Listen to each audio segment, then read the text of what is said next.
Kasus konfirmasi COVID-19 di Kota Makassar kini hampir mencapai angka 7.500 kasus.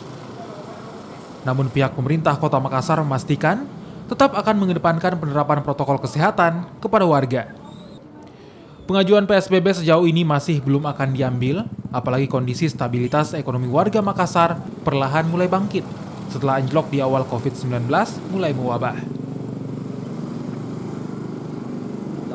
Yang kita konsen adalah bahwa kita terus-menerus melakukan upaya untuk memastikan protokol kesehatan semakin lama semakin baik.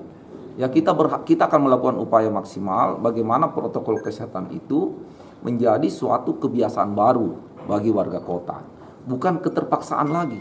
Ya, nah oleh kenapa? Karena kami terus terang tidak ingin melaksanakan PSBB lagi, walaupun sebagian orang mengatakan gimana ya.